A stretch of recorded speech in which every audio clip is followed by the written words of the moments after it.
வணக்கம் மக்களே, welcome to the ஃபென்சர் show. இன்னைக்கு ஷோ நம்ம பார்க்க போறது ராணி அப்படின்ற தமிழ் டப்டு மூவியோட ரிவ்யூ.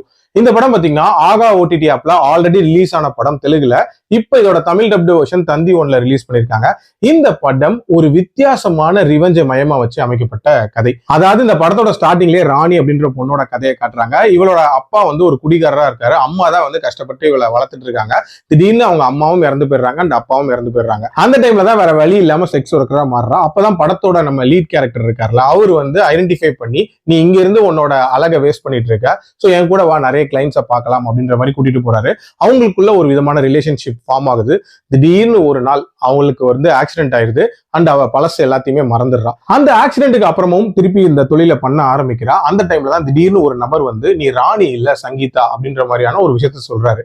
எதுக்காக சொல்றாரு அண்ட் உண்மையிலே அவ யாரு, அதுக்கு பின்னாடி இருக்கக்கூடிய மர்மங்கள் என்ன அப்படின்றத அந்த படத்தோட கதை.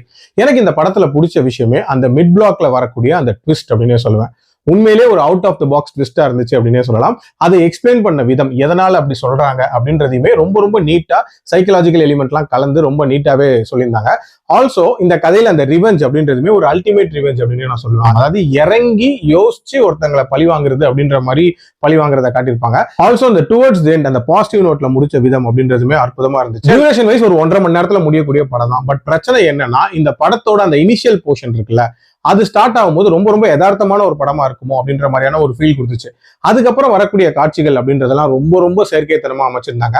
அந்த மிடில் வர ட்விஸ்ட் அப்படின்றது ரசிக்கிற மாதிரி இருந்தாலும் அந்த ஹைப்பை இவங்க கடைசி வரைக்கும் மெயின்டைன் பண்ணல அப்படின்னே சொல்லலாம். கண்டிப்பா இன்னுமே த்ரில்லிங்கா கொண்டு போயிருக்கலாம் அப்படின்றது என்னோட ஒப்பீனியன். பட் ஓவரால் ஒரு வித்தியாசமான அட்டெம்ப்ட் தான். ட்ரை பண்ணணும்னா ட்ரை பண்ணி பாருங்க. என்னோட ரேட்டிங் இந்த படத்துக்கு 2.75 அவுட் ஆஃப் 5. அடல்ட் கண்டென்ட்டை பொறுத்த வரைக்கும் சில காட்சிகள் இருக்கதான் செய்து, அதுக்கேற்ற மாதிரி பிளான் பண்ணிக்கோங்க. மீண்டும் அடுத்த விமர்சனத்தில் சந்திக்கிறேன். நன்றி, வணக்கம்.